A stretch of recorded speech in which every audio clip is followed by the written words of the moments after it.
I'm here today with my former colleague, Dave Shanno.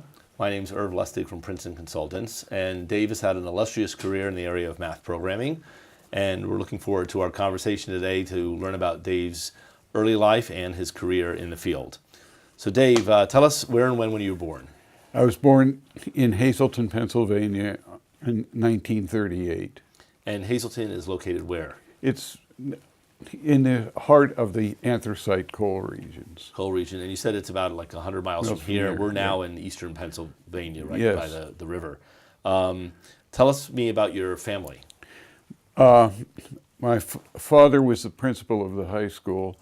My mother was trained as a math teacher, and she was not teaching when I was in school, but she went back to teaching when I left school. What grades did she teach? High school. At high school, did she have a subject that was her specialty? Everything. Everything. She was better than I was. Okay. And your father, was she teaching at the same high school your father was the principal of? Yes. Okay. And so you went to school then in the Hazleton school system? Yes. And did you end up taking courses from Mom? No, she was not teaching. Oh, it was after you graduated. Yeah. Okay. And then if you got in trouble with the principal, was it at a home problem or a school problem? Well, fortunately, I never did. Occasionally, there were home problems when I dented the fender of the car. Right. But never school problems. My father said he never knew I was there. Oh, okay. That worked out well. What subjects were you interested in and good at back then? Well, I was very good at math. I was the district math champion, and I loved everything except languages. The French course I had to fight through, and Latin too. My mother drilled me at home on those things. But chemistry, physics, I loved. I loved English. I loved history. That was the entire curriculum. So were there things that you felt that you did back then that you had the interest in math that would have connected you to the types of work that you ended up doing in your career? Yes. I started out to be an engineer. And this was in the 50s when there were lots of jobs in engineering. And my father had gotten a degree in engineering, but came out during the Depression, and the only thing he could get was a teaching job. And so he thrived in it, so he just stayed there, became the principal, and eventually the assistant superintendent. But if your father had that background in engineering, did you think that had some influence on your interest in math and physics and chemistry? Yes, both of my parents were talented in mathematics, and my brother was a historian, and things skip a generation. And what's the difference in ages between you and your brother? 3 years. 3 years. I'm 3 years older. So you took the math side, he took the history side. Right. And your parents said that's all well and fine, even though they were maybe more mathematically bent. Right. So after high school, where did you go to college? Yale. And what made you choose to go to Yale? I was not planning to go to Yale. Every kid in my high school that was really talented in math and science went to Lehigh. And I was given a free ride to Lehigh. My father, as the principal of the school, had a much wider range of schools, and he insisted that I apply to Yale. And so I said, I'm going to Lehigh. But in those days, applying to a school was filling out one sheet of paper and sending in transcripts with it. And it was very interesting because Yale at this point in the 50s was going from being a rich boys' school to trying to get bright kids from public high schools all over the country. And they invited me up for an interview, and a classmate of mine but I think it was only because they wanted to meet my father. He was the principal, right. And they treated us unbelievably. Dinner at Maury's, stayed in the athletic dorm. You know, we're visiting athletic teams were, and I walked away snowed, and I said, "I'm going to Yale," and fortunately they admitted me, and so I went there, and I've been delighted ever since. Now, were those really the two choices, just Lehigh and Yale at the time? Yeah. Or were there other, you know, today students send 30 applications out. It's kind of crazy, but back then it was only just a few.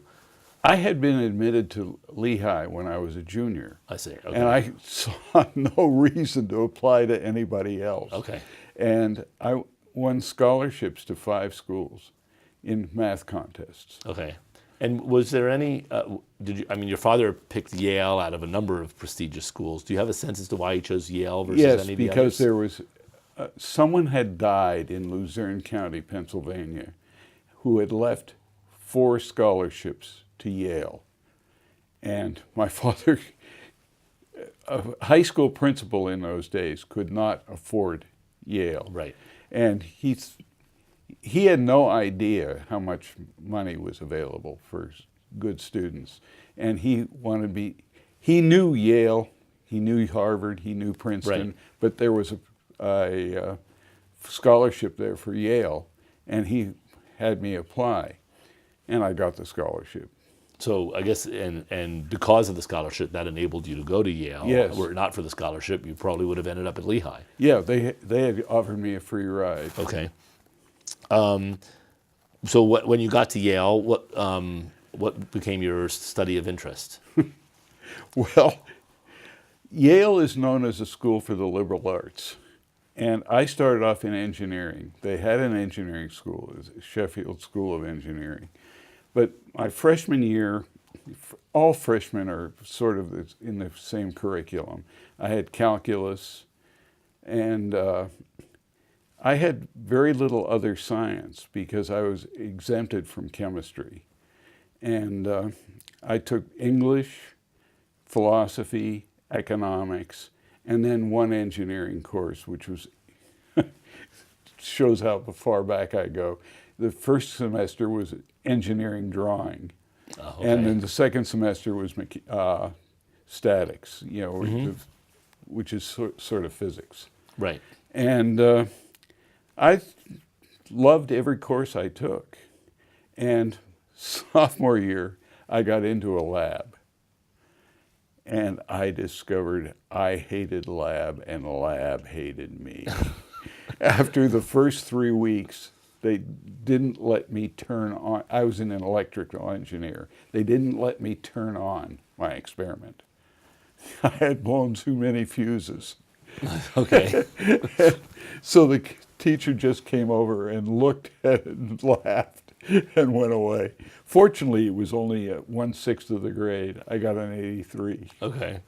And so so after that lab course, it was clear you weren't going to be an engineer. No. So then what happened after that? I loved philosophy my freshman year. So Yale had a double major in math and philosophy.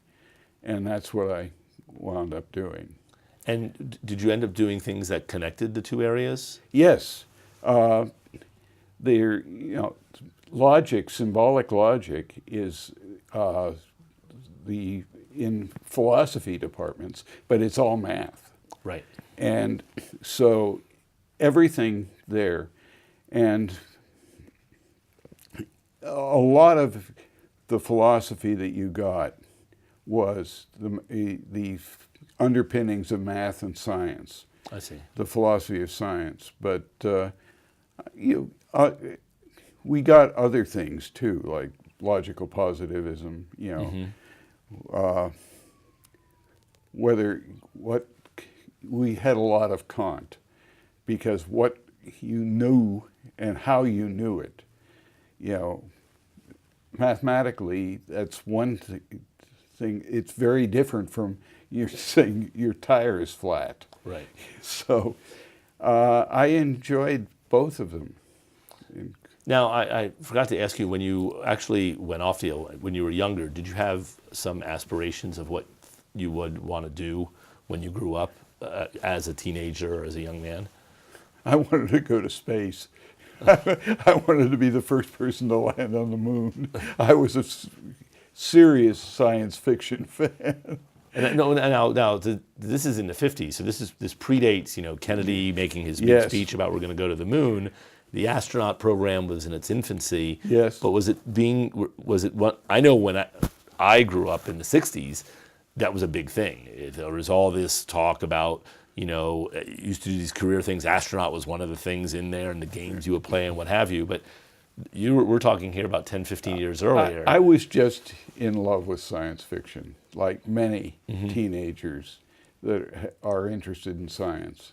And that was kind of the inspiration for saying you wanted to go Arthur to C. space. Clarke was my hero. Okay. And I wanted to be on the first to land on the moon. But needless to say, I had none of the attributes to be An astronaut. an astronaut. So you finish up at Yale. You've got a double major in math and philosophy. And what came next? I sat down in January of my senior year. I had 5 applications in front of me to go on to graduate school in math. 5 for law school and 5 for business school. And I didn't have the energy to fill out any of them. So I decided I had no idea what I wanted to do. And Yale had a very good placement office then. And I went over and signed up for interviews. And they said, you can do math. There's a new thing out there called a computer. And there was none at Yale at that point. Okay. This what year? 1959. Okay.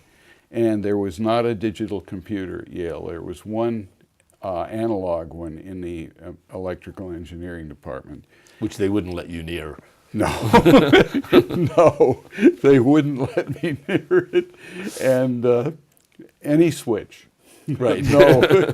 And so I took interviews, and Union Carbide offered me a job in New York City, and a lot of my friends were going to New York City. They were all bankers. Okay. And they sent me to IBM school because programming was not taught in colleges at that point. And I loved computing, and there was very little to know then. There were assembly languages, and there was something called Fortran out there, and I learned it on my own. Okay. And I was the scientific programmer for the whole thing. And this comes into operations research, by the way, because in those days, you couldn't buy an IBM machine.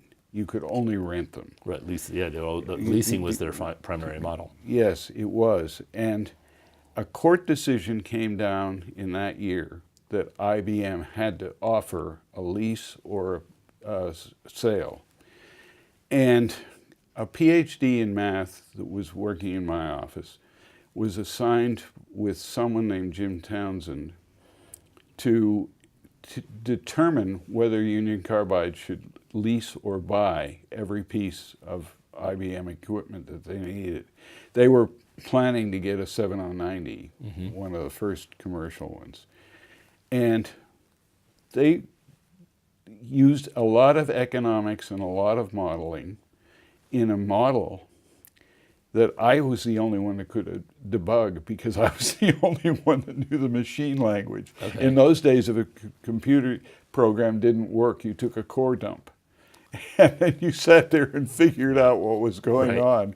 And I was the only one that could figure it out. So this was one of the applications you worked on at Union Carbide, was trying to figure out whether they should make the basically buy or lease decision for the next IBM problem. And Jim Townsend got very rich on this. He left the company and took the model with him. Okay. And he founded a company, Rent or Buy, and he got totally rich, but he blew all the money investing in Broadway shows. Okay. So I realized that I had not heard of OR at that point, but I realized that mathematical modeling through this project, could do a lot for companies. And, that there were ways of getting optimum decisions out of this. And I went to Pittsburgh for a meeting, and a close friend of mine from Yale was in the math department at Carnegie Mellon. And I saw him out there, and he said, "Have you ever thought of going to graduate school?" And I said, "Yes, but I want to do it in computing." But there were no computer science departments in the country at that point. Right. Alan Perlis was at Carnegie Mellon, and he said, "We have computing in the math department." And the most distinguished academic computer there, he was the first winner of the big prize from the ACM. Oh, the Turing. Yeah, Turing Award. You were invited to Carnegie Mellon, and Right. you met Alan Perlis. Was that the Yes. name? And you were saying Alan Perlis was the first winner of the Turing Award from the ACM. So tell me more about Alan and that interaction you had. Well, I took the only course that he offered in the math department, which was, in those days, numerical analysis. But let's step back before we get to the coursework. You were at Union Carbide for how long? A year. Just for a year. So towards the end of that year, someone came to you and you said they had a friend and said, "Oh, you should go for graduate school in math." Right. You went over to Carnegie Mellon. You met Alan Perlis. What made you decide to say, "Okay, I'm going to go for a PhD in math"? Well, I wanted to do one in computing. Right. I loved the concept of solving problems on a computer. And most computing in those days was just data processing. Right. And or numerical analysis. And the data processing part I had dismissed at Union Carbide because it wasn't interesting to me. I was working with a PhD in math there on this Rent or Buy program. Was that the only problem you worked on at Union Carbide? No, there were a lot of different ones. I was there 6 months, and I was made supervisor of all computing.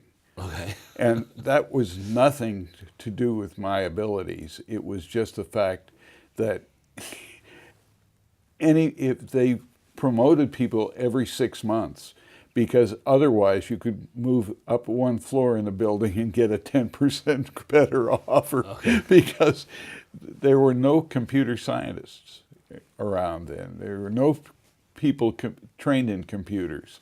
But with that mission of scientific, you said you were like doing scientific computing. Do you recall any of the other types of problems that you were looking at back then? Yeah, it was a chemical company, and I was generating tables for them. That they were not very sophisticated. Okay. The sophisticated models I got into were my next job. Okay. And so you get interested at Carnegie. You say, "Okay, I'm going to try and figure out what I can do with computing and make it more scientific." And you said there was this one course in numerical analysis. And it was solving matrix equations and solving different differential equations. Okay. And it was a classical mathematics department, other than Alan Perlis. Okay. And I was determined to do my thesis on differential equations. Somehow I wanted to do it with Lyapunov stability of systems of equations and use computers to generate systems that were stable. Okay. And I wanted to get married. And I didn't want to get married on a student stipend. So Gulf Oil offered me a job at their research center.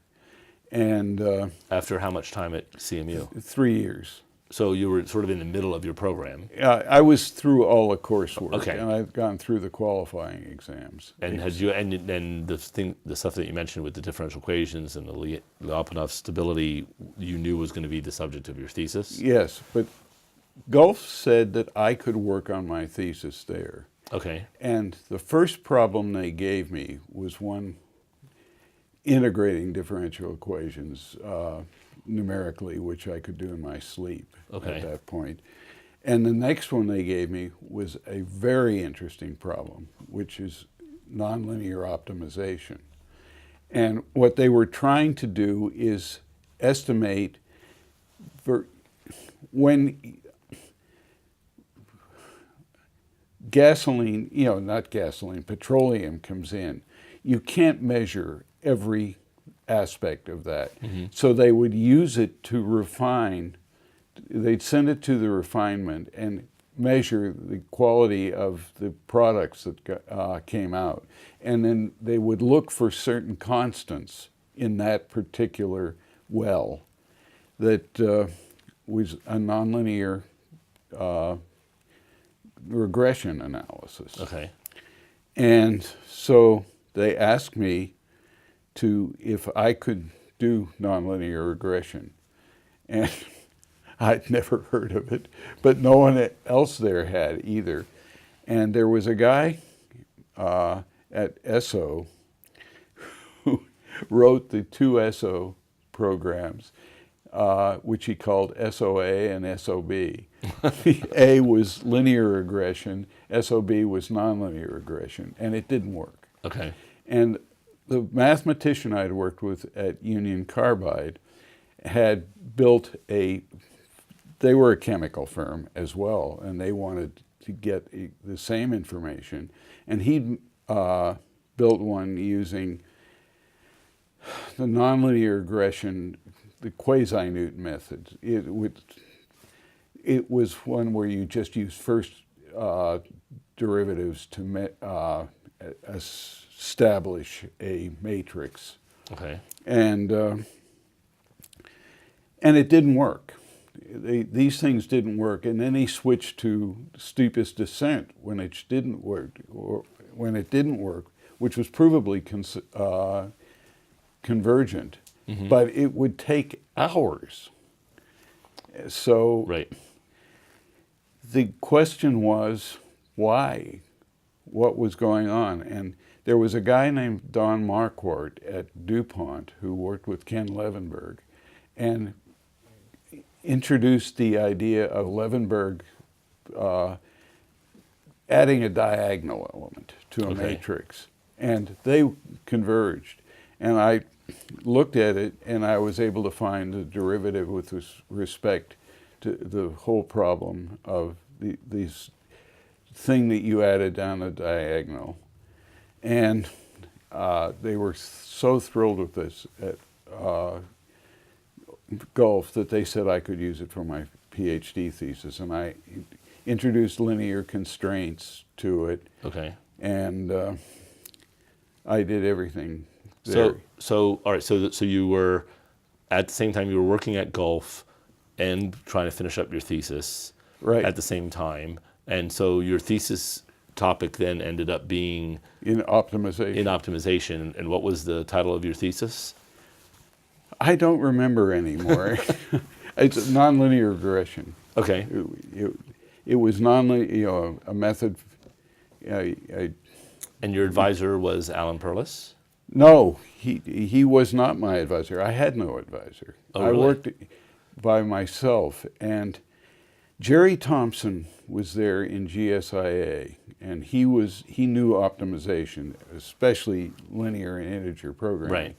And he agreed to be my advisor, and he didn't know what I was doing. Okay. And I'd go in and talk to him about it, and he'd say, "That looks very good. That's interesting." And no one there taught optimization other than linear programming. Right. So now, so in doing this work, were you then starting to interact with members of the while you were pursuing your PhD, with members of the nonlinear programming community? Yes, I met Don Goldfarb, and I met Garth McCormick, and Tony Fiacco, and all of them became lifelong friends. Right. Especially Garth. Okay. And the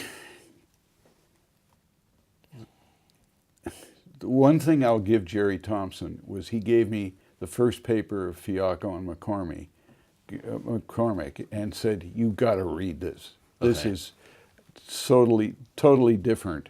And I read it and I loved it. And I got to meet Garth and Tony. And but you were so at the time. I mean, you were getting into nonlinear programming without knowing that there was nonlinear programming happening out there. Yes. Because you didn't have somebody as an advisor to say, "Hey, wait, there's this other literature or things going on." Well, Beyond, I got to meetings, and Okay. It was at a meeting in Toronto where I first met Mike Powell, Okay. and he was lecturing on the DFP, the David on Fletcher Powell method for quasi-Newton methods. Okay. And then I met Don Goldfarb, who had done DFP for linear constraints for his thesis at Princeton. He was a chemical engineering. Mike was working for a physics lab. Okay. And so they were into hard science. And this was not taught anywhere I'd been. I just learned it myself. And your PhD was in math then? Yes. And even though your official advisor was Jerry Thompson over in GSAI? Yes. Okay. So you finished your PhD in what year? 1966. The degree was awarded in 1967 because I missed the deadline by one day in September. Oh, I see. Okay.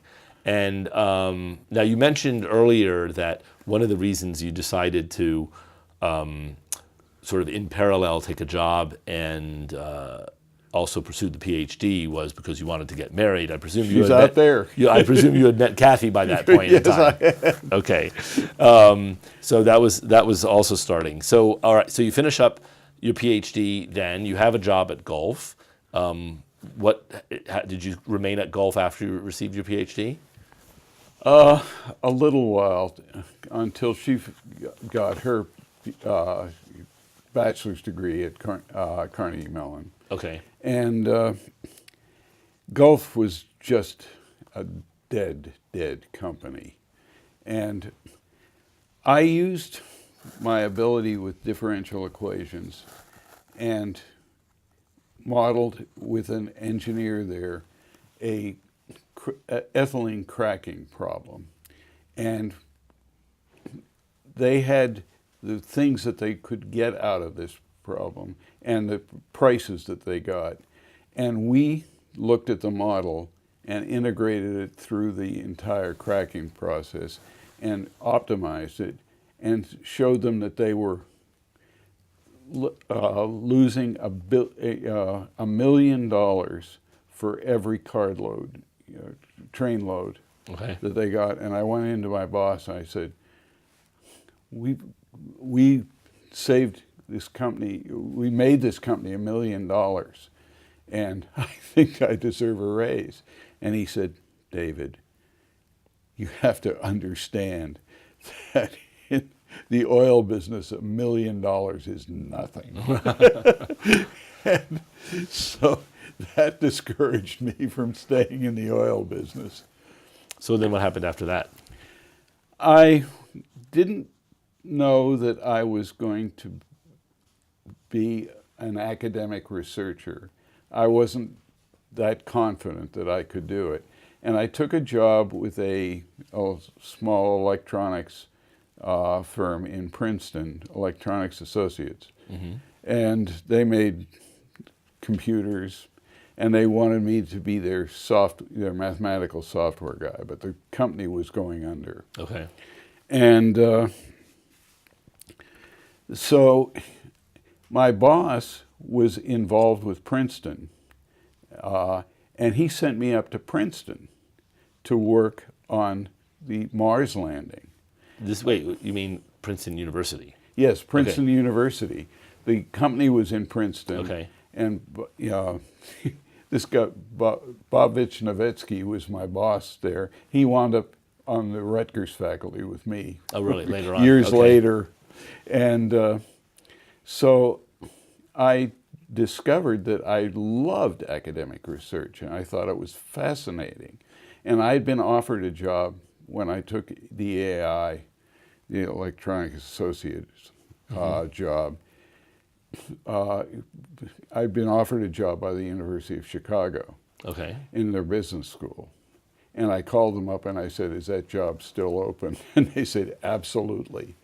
And I went there, and I just learned what operations research was.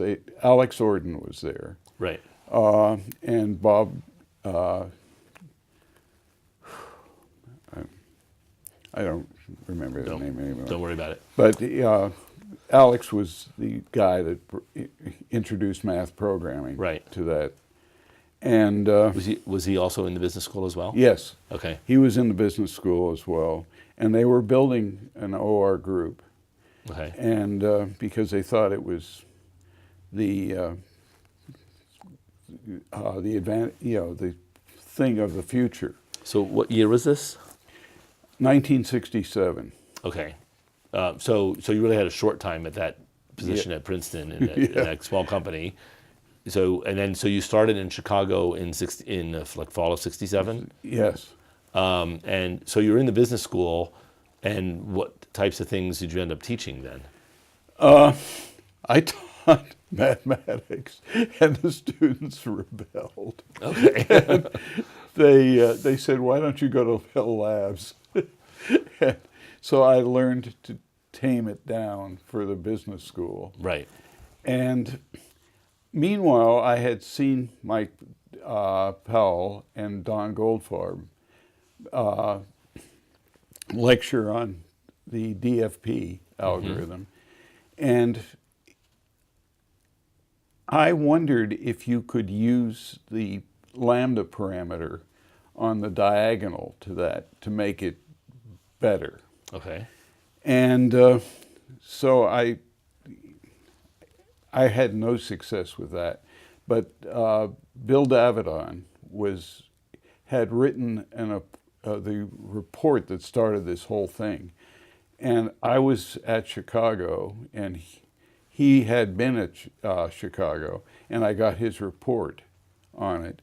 And he had built a parameter into his that everyone had ignored. And I looked at it, and I thought, this could be used to condition the matrix. And my BFGS paper came out on conditioning quasi-Newton methods. Okay. And I found the maximum conditioning, and just using this parameter, putting it into the formula, and lo and behold, I got the BFGS. So now the BFGS stands for? Broyden, Fletcher, Goldfarb, and Shanno. And how come all four names are attached? It wasn't one paper with your four of you. No. Every one of us did it completely independently and completely differently. And it was very interesting because when Mike Powell first met me, he said, "You're the one that did it nonlinearly. Fletcher did it linearly." Okay. And so that was what led to the BFGS, trying to get something that behaved better. The DFP, it was better than things had been up till that point, but it was just not stable on very hard problems. Now, how back then, right? We're still, I mean, we're not in the really early days of computing, but Yeah. we're still in the earlier days. Yeah. Was the quality of these algorithms evaluated by implementing them numerically? Yes. And so when things were said, this is better, it was because some computational experiment was done. Yes. And this is the late 60s. Yes. And there was a very small test set Right. at that point. And these were all pure nonlinear, minimized linear nonlinear Yes. functions, no constraints Yes. at the time. Who made the realization that BFGS was, hey, you guys are all doing the same thing? I don't know.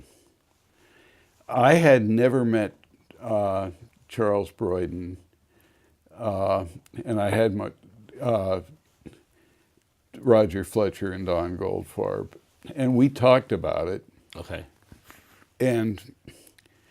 But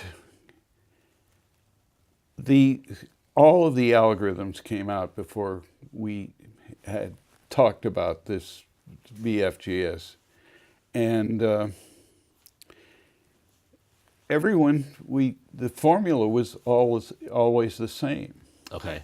So So you all came to the same formula, just from 4 different directions. yes, Okay.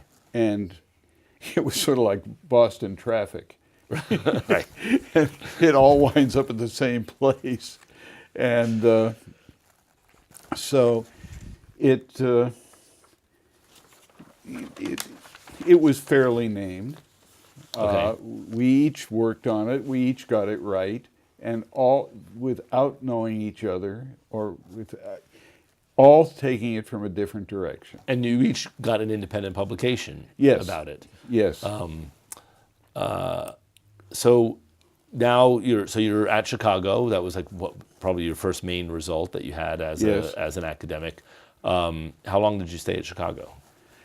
3 years, because our son was born, and there was gang warfare in that area of Chicago at that point. Okay. And so you this is could like hear- around 1970 or so? Yes. Okay.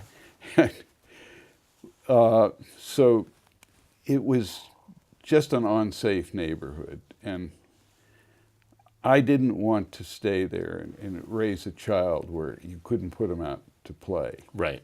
And any kid that went out with a bike came home without it. Okay. And Well, I would imagine then the university must have been struggling with the same kind of issues from many faculty members, probably. yes, I had a student there, Paul Kettler, who the year after I was left was shot, Oh, wow. and it was touch and go for a long time. He was shot in the stomach, and it took him a year to recover. And So you left Chicago and you went to where? University of Toronto. Okay.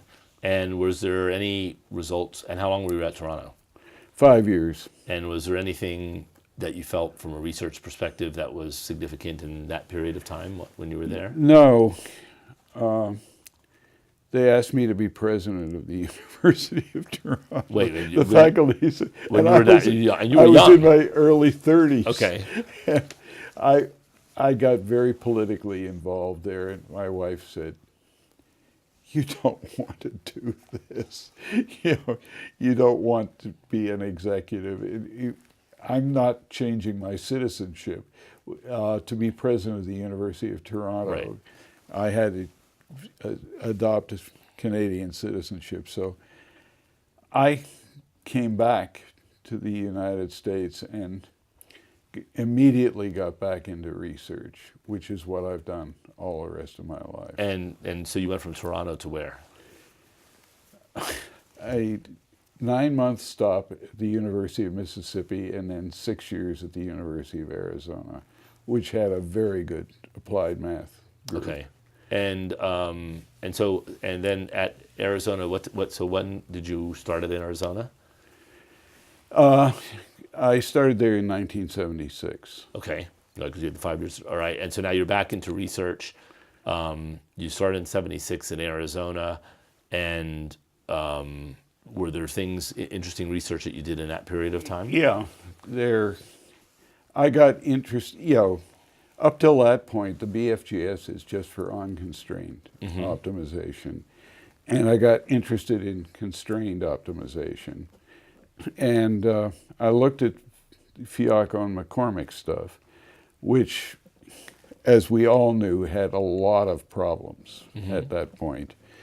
And I looked at sequential quadratic programming, and I did something with both. And it was not very exciting. And I was thinking of getting into the statistics, doing numerical statistics, because the statisticians didn't know how to do numerics very well at that point. And Carmarker came on. Well, that was 1984. So you said you started in Arizona in '76, and you were there for 6 years. Right. So you went from where in '82? I went to the University of California at Davis. And what made you decide to move? I didn't like the heat. In Arizona? I got tired of the heat. Now I welcome it. Right. Then I didn't have, arthritis. Okay, right. But so I got there, and I worked with a guy named David Rock, and we were doing stuff on outlander points on nonlinear regression. Okay. And we devised a method that was numerically able to identify these points and show exactly how significant they were. And so this is why I wanted to get into statistics, computational statistics, because there was a lot there lying there that the statisticians didn't know how to do. Right. And then Carmarker hit. So prior to the Carmarker stuff, and you were doing, the works, I mean, you did BFGS, and you said how people evaluated it as you implemented it, and there was work that you did later in constrained optimization, nonlinear optimization. Yeah. You were always considered a nonlinear programmer. Right.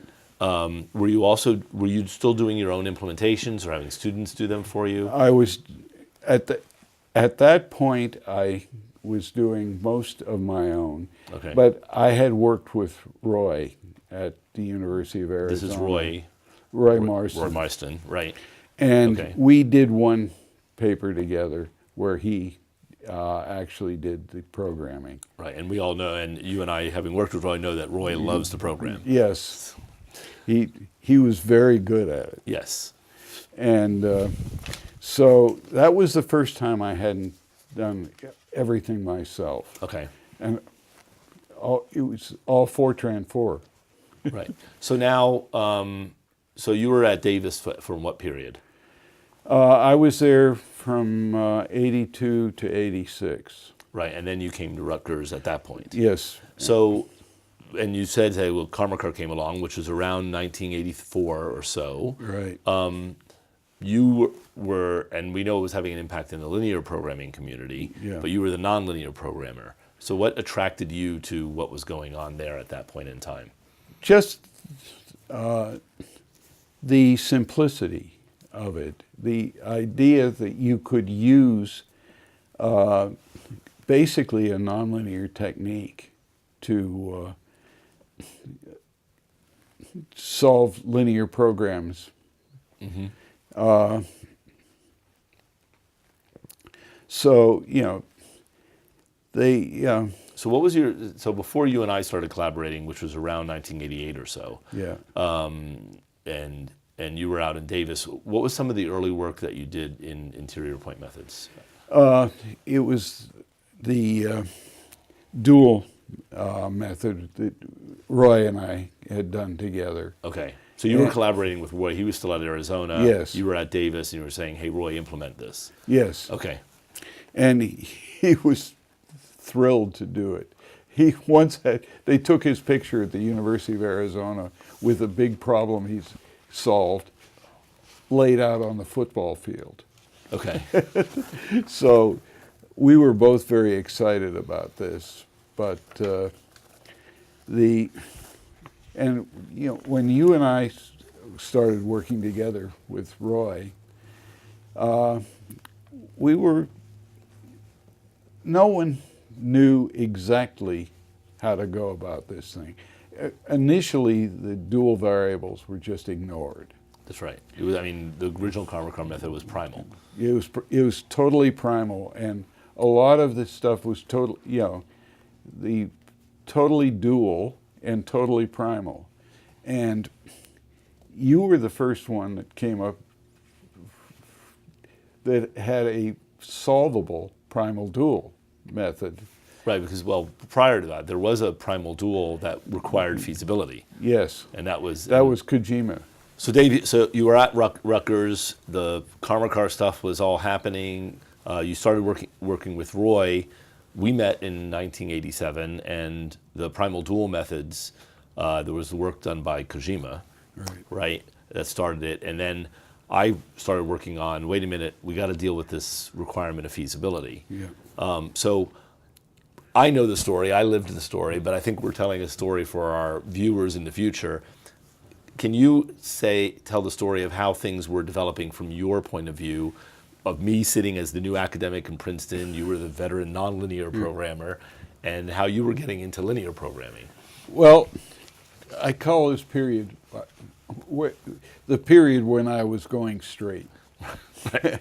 And I was a nonlinear programmer, and I just looked at the Lagrangian of this problem and took the derivatives.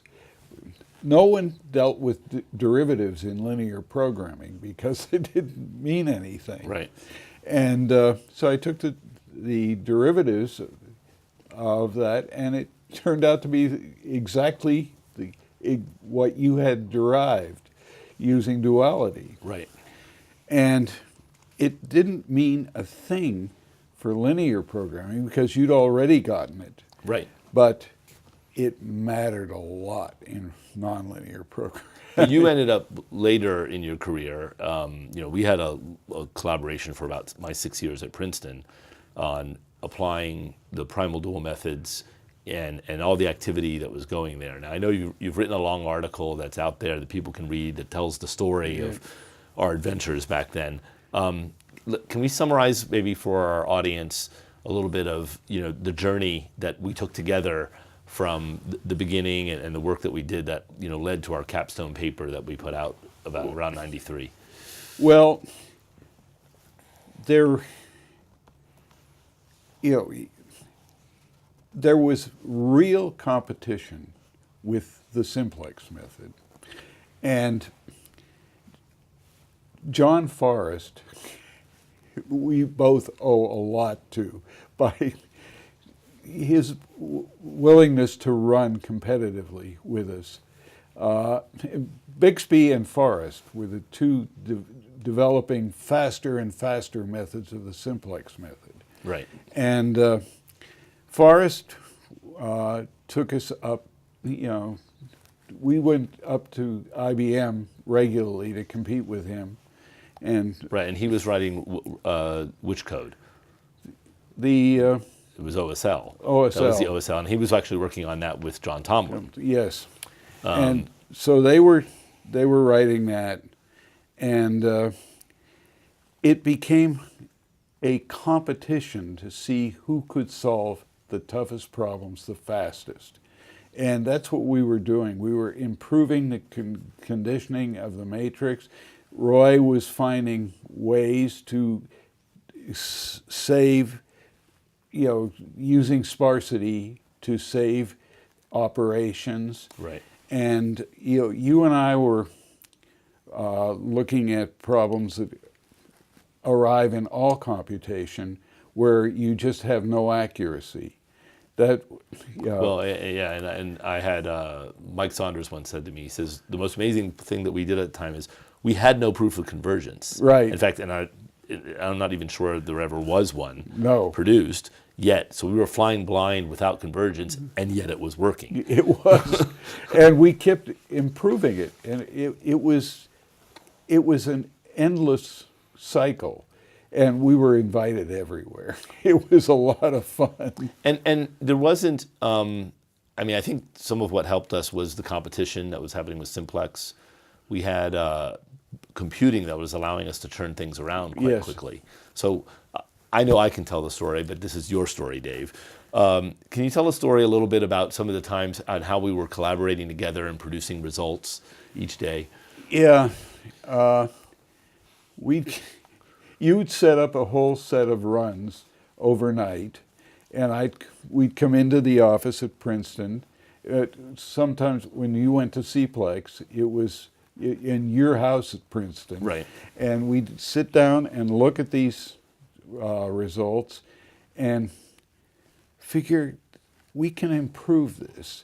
And we were moving the starting values of the dual variables. Right. That we were the first to think of using different estimates for the dual variables than the primal variables. Right. And Inu Yi, I remember, said to us, "That's a great idea." And we were just, everything we were looking at, we found a lot. Right. And I can't remember all of them. That one was a biggie. Yeah. And even today, the influence of the starting point is still an issue in barrier methods. Yes, we tried every starting point Yes. imaginable, and we made them sometimes problem dependent. Right. We had ways of doing that. Someone has once said, mathematicians are either philosophers or plumbers. And in those days, we were plumbers. Oh, yes. But yes. you have to know the philosophy to be a good plumber. Right. You have to know what problem you're solving and what the theory is. Now, at the time, you were at Rutgers, which is where you ended up for the rest Right. of your career. We ended up working together because you had a sabbatical at Princeton that year, Yeah. Which is when all things were happening there. I know I left Princeton in '93. So tell us about the post-interior point linear programming work, I guess after your straight period. Yeah.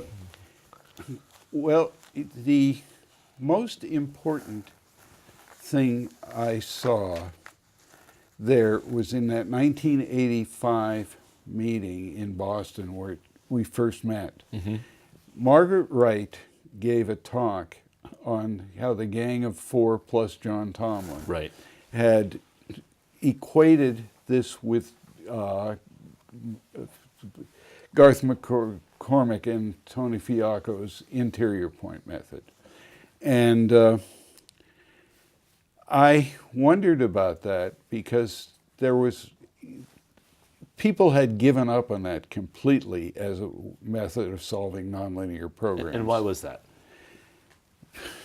Problem was hideously conditioned. Feasibility was a problem. There were a whole set of problems with that. And lo and behold, if we applied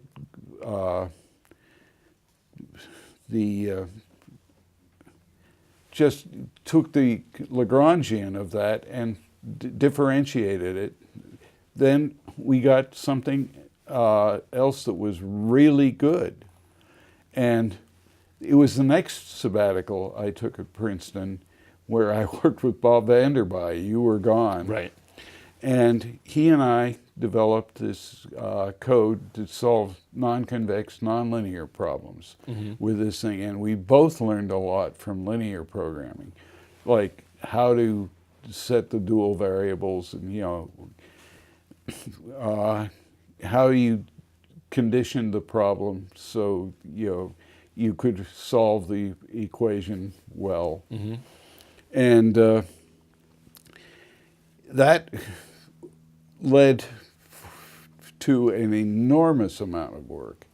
And there were, the nonlinear programming problem is much harder than the linear programming Right. problem.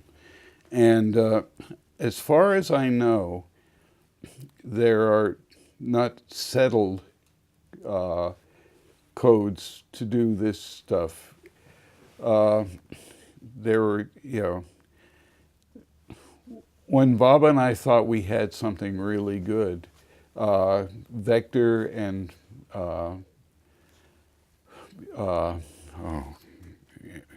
Andreas Vector and his thesis advisor at Carnegie Mellon, Larry Biegler, Okay.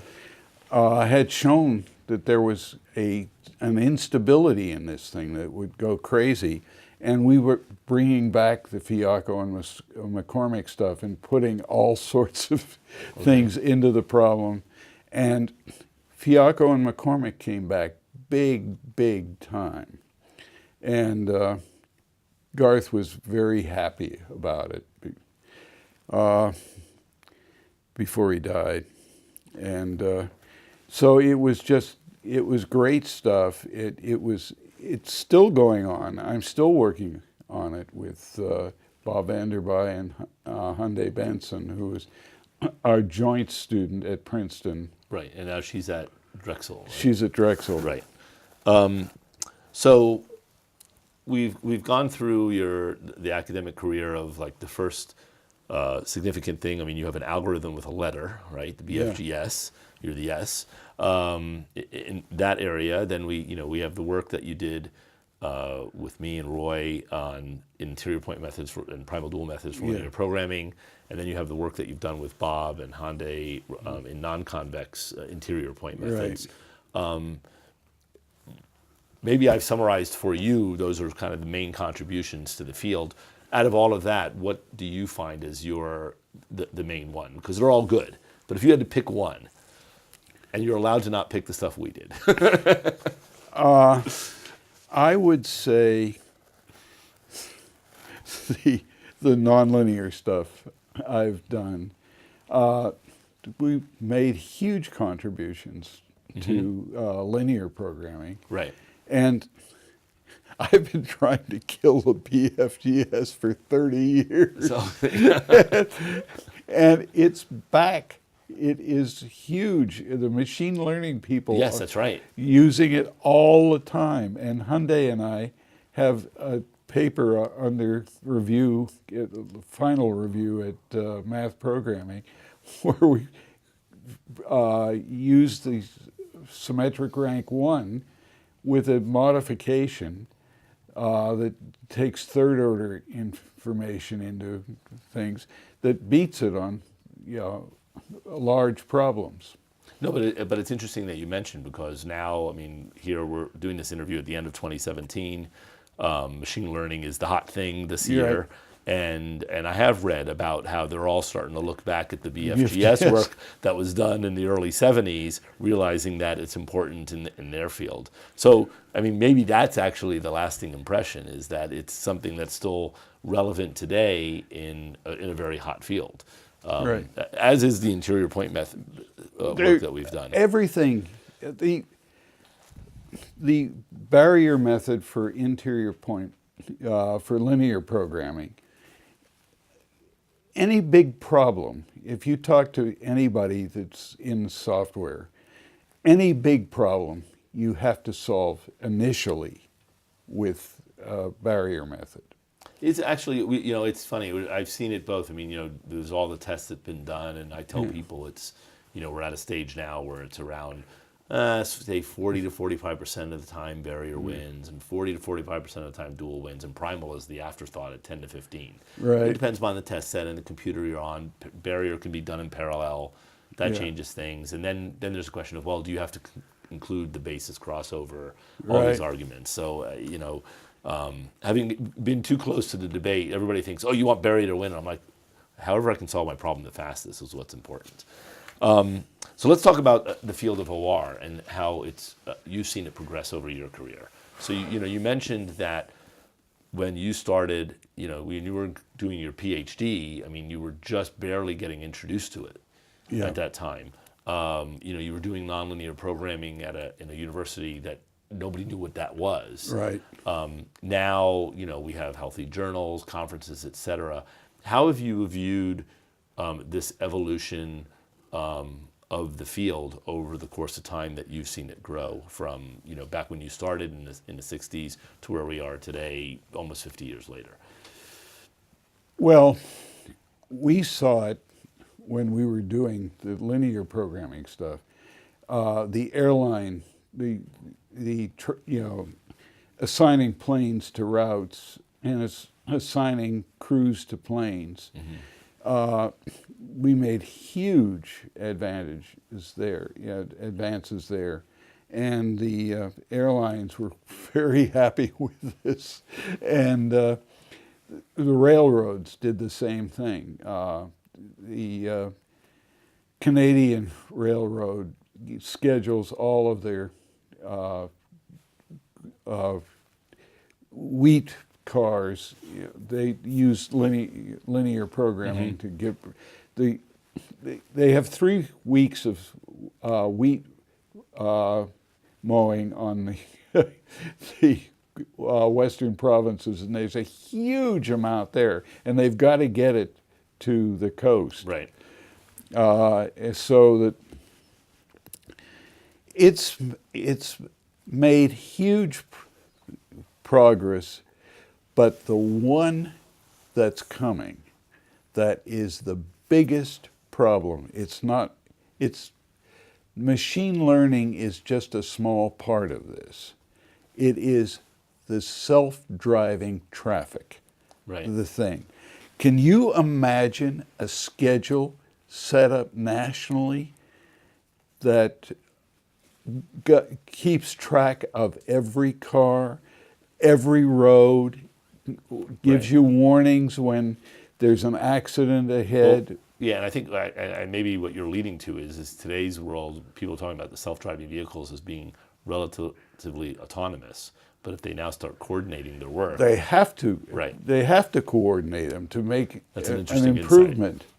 And that is the biggest potential thing I have seen of OR. It's an interesting insight, Dave. I mean, I hadn't thought of that way. Well, economics is,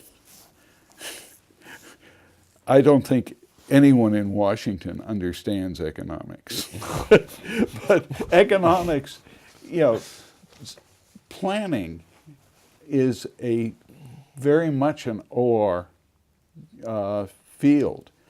You can use data to get far better. There's much more data around, and you can forecast better. Right. And then you can plan better, and you can schedule openings of stores. You can evaluate markets. Everything, there was nothing, it's like forecasting the weather. Forecasting the weather when I was a kid, you looked what was west of you a day ago, and then you say you're going to have that weather today.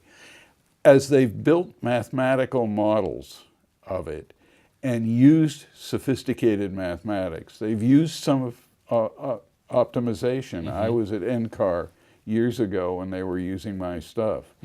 And it's so much better now. Right, for sure. It's not perfect. Nothing is perfect.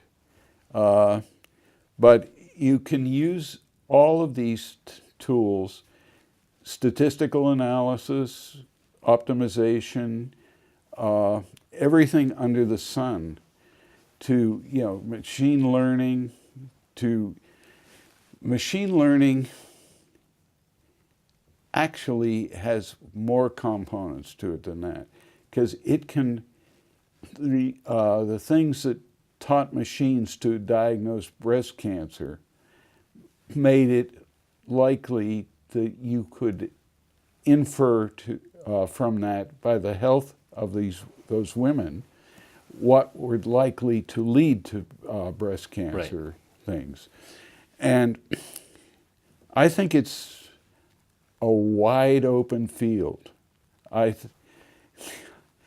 Well, I mean, and in your career, you've seen this growth. Yes. Right. I mean, when you were first doing work in the '60s, right? I mean, Two variable problems. right, exactly. Four was a big problem. Right.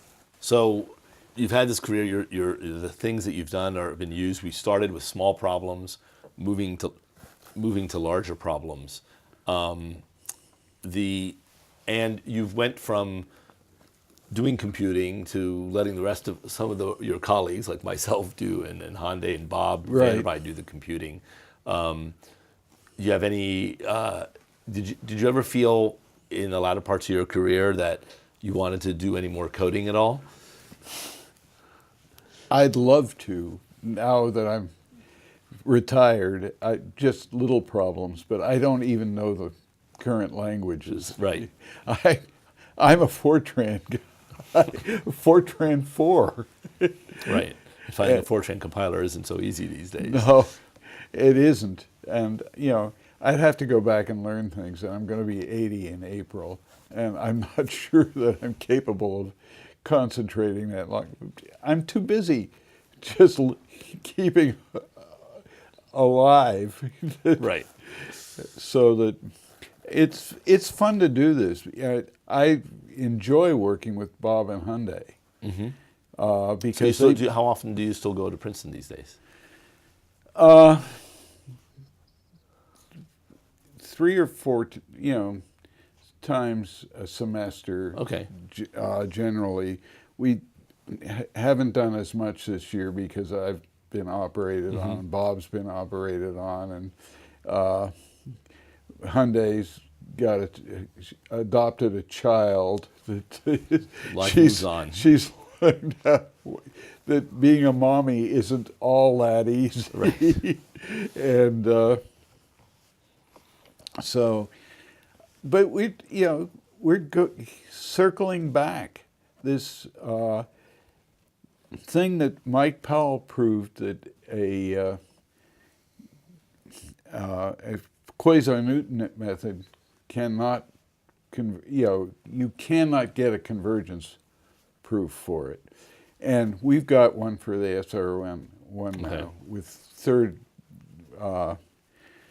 taking in 3 dimensions on it. And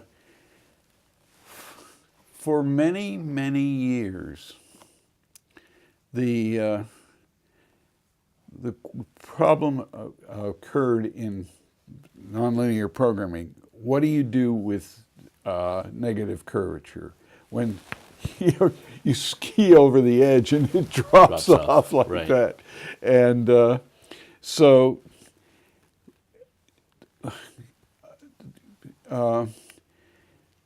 Nick Gould and Philippe Toin did something on it. They analyzed it. They had beautiful theoretical results, but their programs didn't match up. They couldn't beat things out there. Hyundai and I took it apart and made it work. So we've now, the old problems are coming back up when you're dealing with huge data sets. Right. And there are new ideas out there.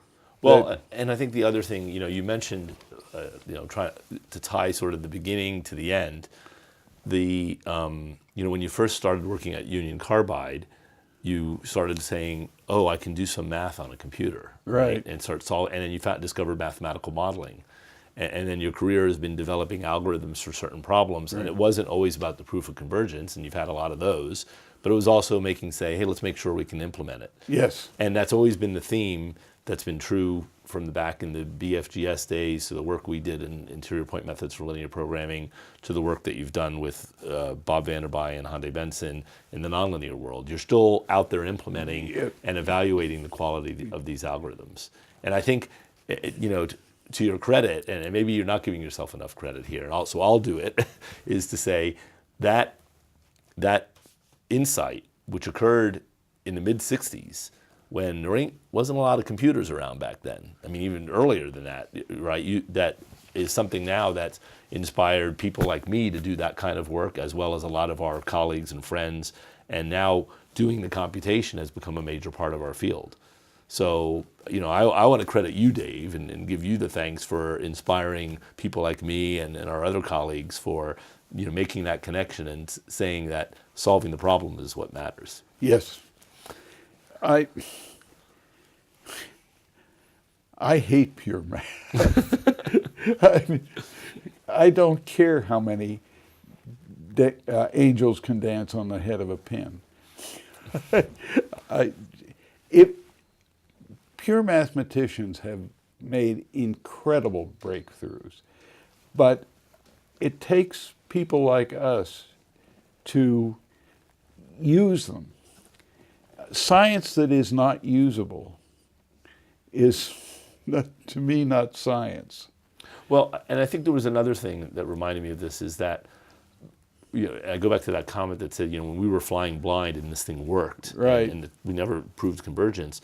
Anything work that was done prior to that was always, your work was, okay, I've got the proof of convergence and I'm going to implement it. And then we sort of flipped that on its head and said, well, let's implement it, and if we can get a proof of convergence, that's good. Right. And I think that's kind of inspired a lot of work in the field to say we don't always require that proof. And I think that was a philosophical change that happened, and I think you've had a big influence on that. Well, every proof of convergence I have looked at that is for a non-trivial problem throws a bunch of parameters in there that you can't estimate if you're trying to implement it. Right. And so why bother? If you can make it work, if you know the theory, you have to know the theory. You can't ignore theoretical things. So if you know it, try it and see what you can make work. Right. And that's been a good story of your career. Yep. All right, Dave, I want to thank you for your time today. It's been good to hear the full story of Dave Shanno and relive a little bit of our collaboration. So thanks, Dave. It's been a pleasure. It's been a pleasure for me. Thank you, Irv, for setting this up. My pleasure.